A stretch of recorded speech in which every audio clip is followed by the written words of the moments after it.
Well, 10 episodes, 10 weeks, an older Picard, and a bunch of fresh faces joining the Star Trek family. Dr. Trek is back with me to wrap up the latest Star Trek series. Oh, thanks for calling me a fresh face in Star Trek. Across Apple Podcasts, Spotify, Google Podcasts, and YouTube, this is the 8th season of A Trekzone Conversation with Matt Miller. Dr. Trek, you are a fresh face. These are some strange times we live in as well. And Picard is wrapped for season 1. What are we going to do? Thank you for those kind words, though. No, I said like 2 or 3 weeks ago, as this all became, as pandemic world became obvious and was starting to like sink in the ramification. I'm like, well, this is fine, but what are we going to do when Picard is over? It's like if people really do go bonkers, like with the cabin fever. Well, I think the good thing for Star Trek is that from all reports, Lower Decks and Discovery are still continuing. Their post-production is happening remotely. Yeah. Oh, fine. Just keep having that optimistic light at the end of the tunnel on the far horizon. Like we're going to eventually get there from our bunkers. We'll get there. Sure. We'll get there somehow in some form, some shape or another. I'll try to refrain from opening up the interdimensional beacon to the mechanical serpents, the little whatever those were, the Borgified robot serpents of doom, or the extra-dimensional beings from the Battle of New York in the Marvel universe. It's sort of where my mind was going with that one. I mean, I say this. I'm not a big comic book, superhero, fantasy, horror person.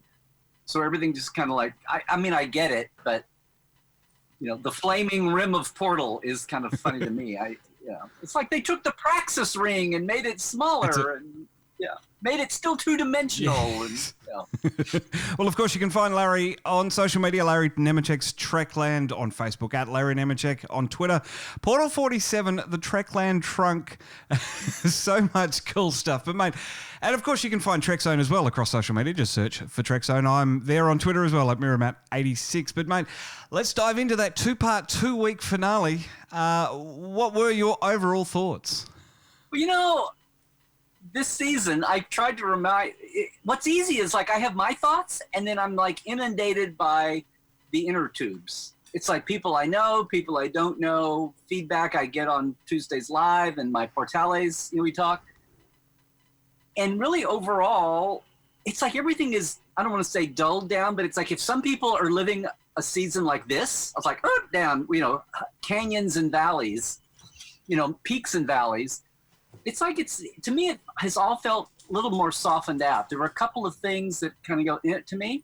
And I've been reading so many people who did not like this finale. And I've been reading about so many people who are like just sob stories out of the finale. And I'm kind of like, well, there's a book on that shelf. I mean, I've been in a very, I thought it was very well done. There are a couple of things I'm like, about, but Data's. Some people are just torn up about Data's death and Picard being put into an android body. I just keep going back to, oh my God, the second season.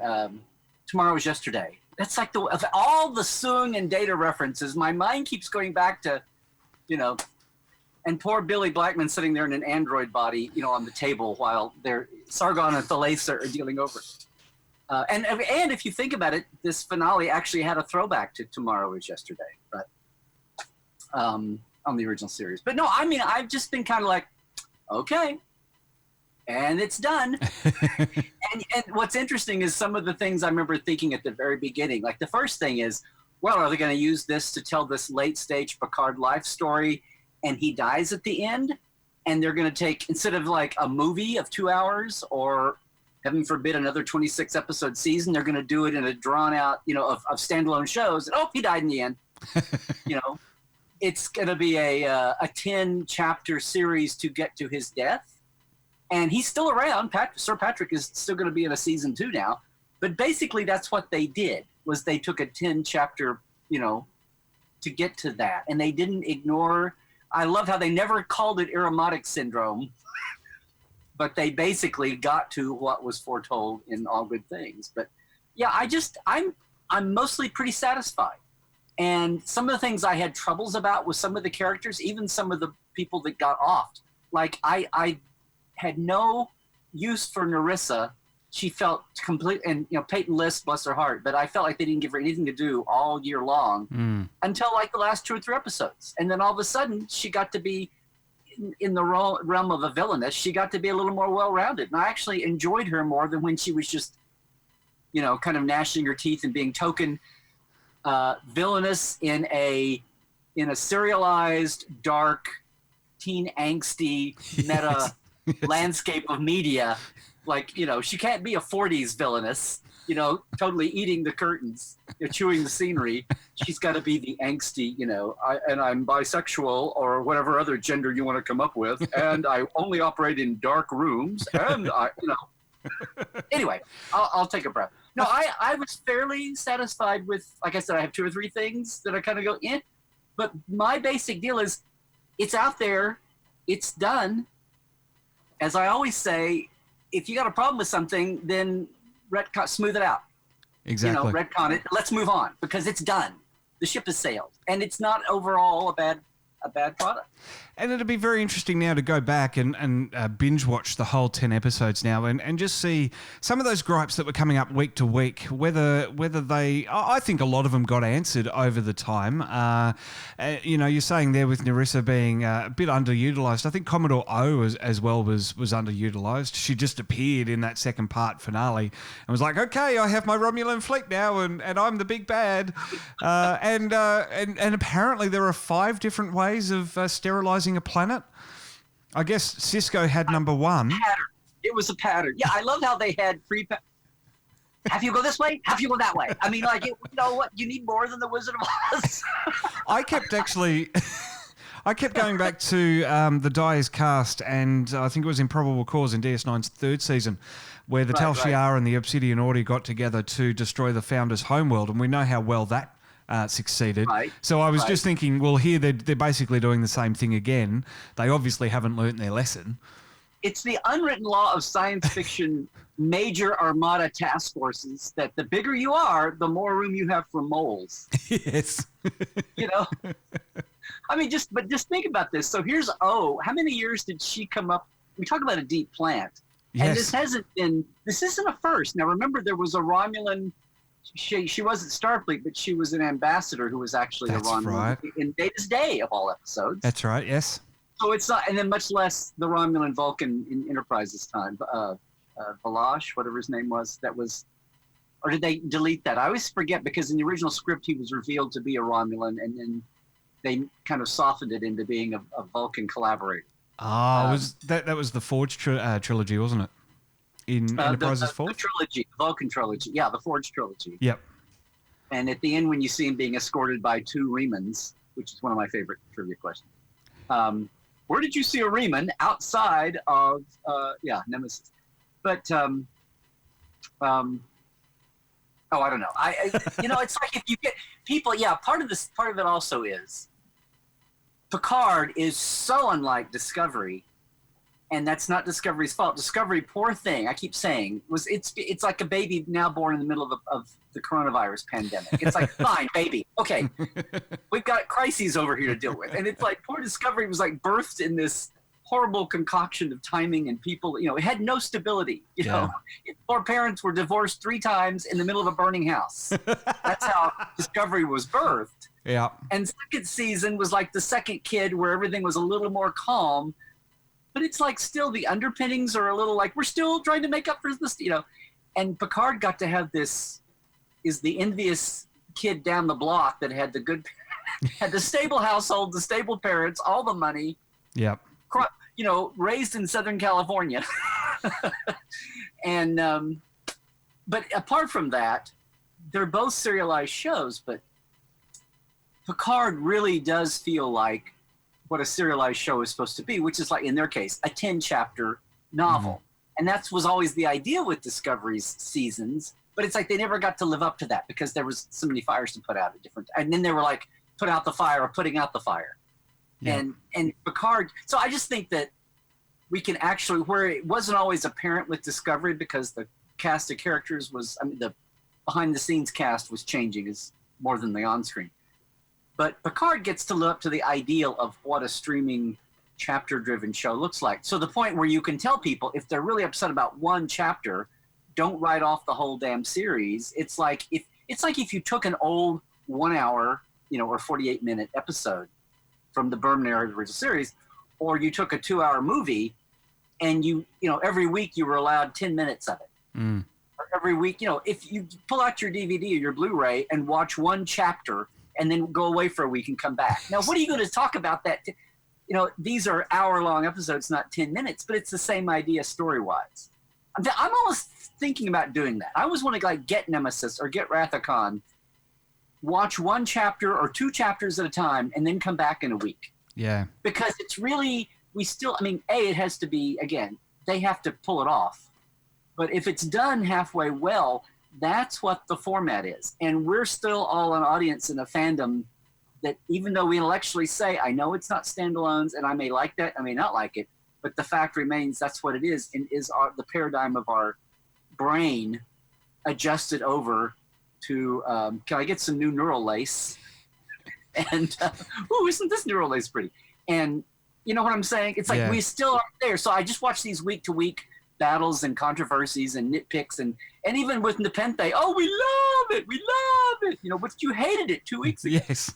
Yeah, it's like exactly these aren't standalone. Anyway, and I think the finale kind of nails that, where, like you said, some of the things come along, some things are improved, and over the time, and then, like I always say, 5 or 10 years from now, how will we look back at this? Mm.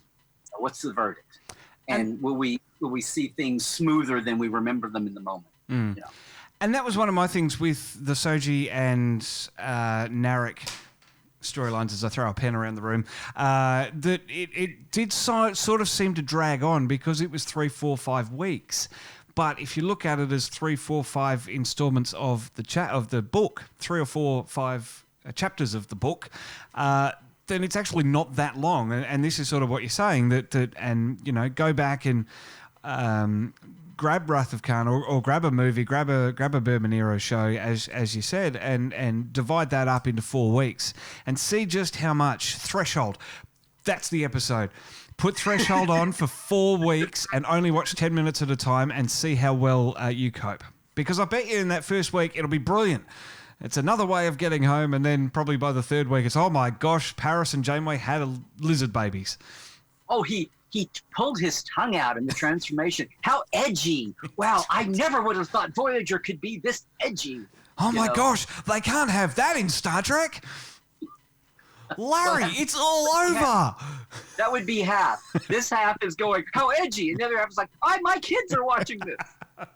And you know what? And I say that not to mock anyone. I totally get where everyone is coming from. Absolutely. What's fun now is to read. There's even a whole subset of people online that I've caught a few of them occasionally, and good on them, who are becoming a little self-aware. Part of this is just growing up, or maybe I dare say growing older. Now with Picard kind of making it okay. Oh, look, one grew older and wrinkled and died and turned to dust, literally. And one got older and got a second body. Because every time that scene, I can hear Uhura and Imud saying, because I want an android body. I want immortality. It's amazing how many original series things kept popping up for me watching. But I've seen people talking about, I watched fill in the blank. I watched Voyager. I watched DS9. I watched Enterprise when I was, in college, and I didn't like this. And now that I've got kids and a mortgage, and it's like, well, there you go. Exactly. What did they know at the time? All these kids that were watching the show, it wasn't for them necessarily, was it? Yeah. So anyway, that's it's, you asked me at the beginning, it's like Picard, it's almost like I'm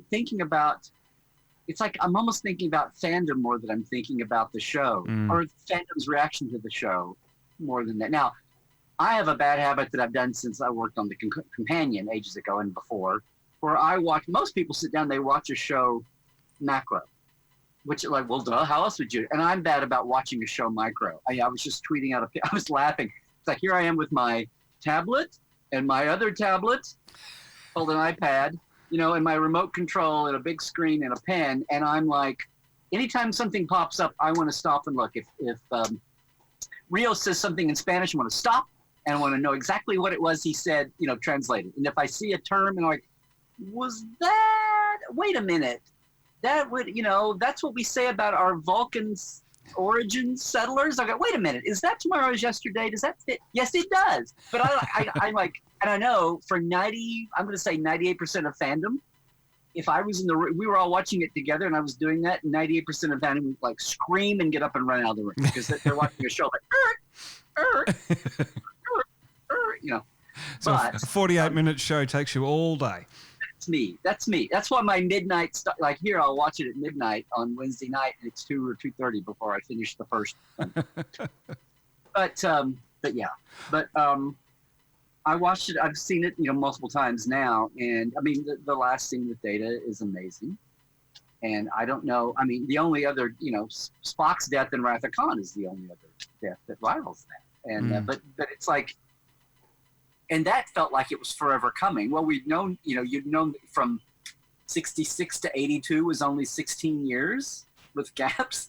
And this is like we have known Data in real time since, for 20, we had 25 years, 32 years or whatever. Yeah. So 33 years. So it's like Data has lived with us longer than even Spock had lived with culture when he died. Do you think that it was a better send-off for Data this time around than what Stuart Baird did in Nemesis? Well, I mean, to be fair to Stuart Baird, and you don't hear me say that very often,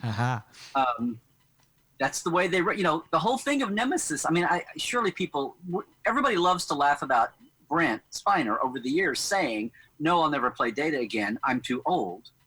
And some of us which is what he said in 2002. That's why and I've gone blank on the guy that shared an Oscar for the Roman movie, but for Gladiator, John Logan. I can still do it. He and John Logan, Rick and Paramount were like, ooh, we can have an Oscar winner write our next Star Trek movie. How legit does that make us? Ooh, it's like the visions of award season dancing in their head. We have an Oscar winner as a. But all the things, Data, Brent knew him and brought him in to do that. But the number one thing was Brent said in 2002, we're going to kill off Data. We're going to make it dramatic and huge and big, but I am not playing Data longer. I'm getting too old. And 2 or 3 of us out here in pre-internet days were going, but you have an aging chip. It says so. You said so in Inheritance, But he didn't care about that. His thing, and we can see, as we saw, we can CGI now that we couldn't do in 2000. But bottom line was, Nemesis was written, the DNA of it was whatever the hell the plot was about. Data died at the end. And they went through 3 and 4 pitches before Paramount took it. But every pitch that John Logan and he made, Data dies. So, people that screamed at Paramount or they screamed at Rick Berman or whatever, no, it was Brent that did it. So to get to the point where we have CGI, and at the time, you went, oh, well, Data's died. That's sacrificial. That's sad. And it was a 2-hour movie, and that was the landscape we lived in.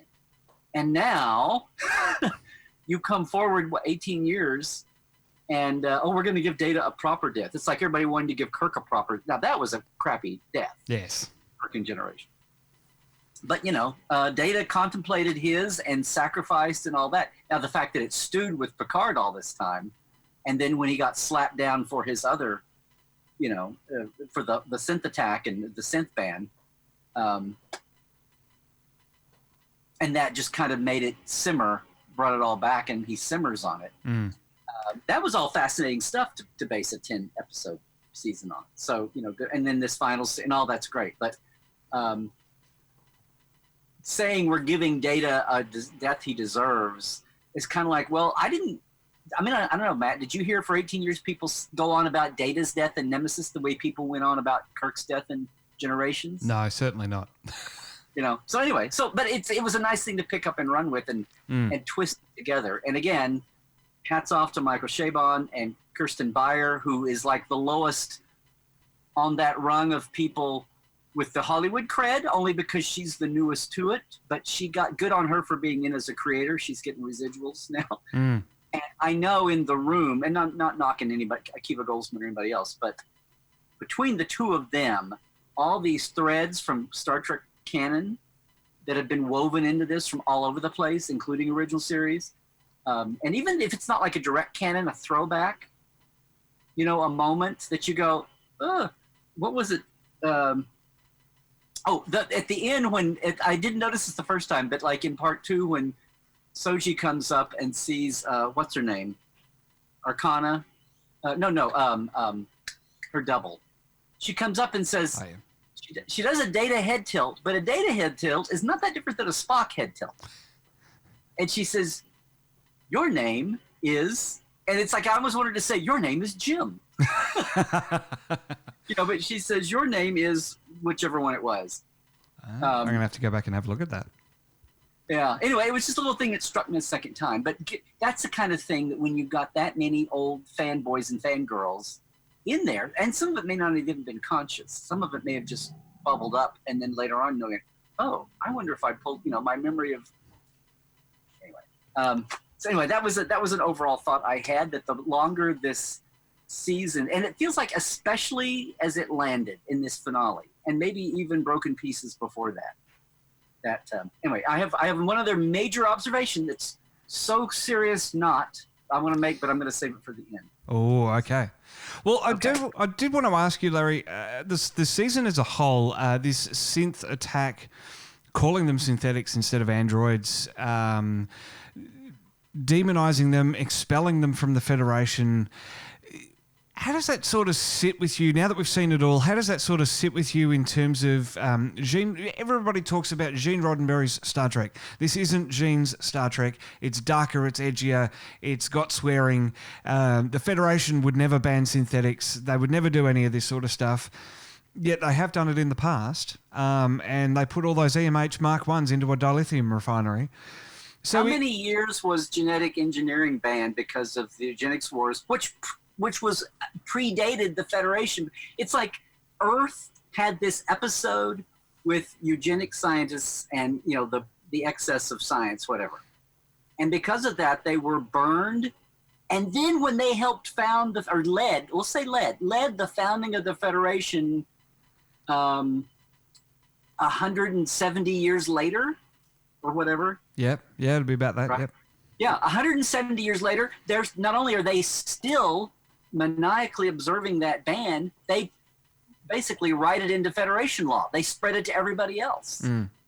When they talk about everything, and it's brought up again in Enterprise, but in DS9, the whole thing about Bashir being found out and his parents are going to be, it might as well be 1996 again. I mean, and not 2370 whatever. Yeah. It's like that was, talk about that. So no, I totally see it. And we just lived through this. We lived through this with 9/11, and then to see idiots trying to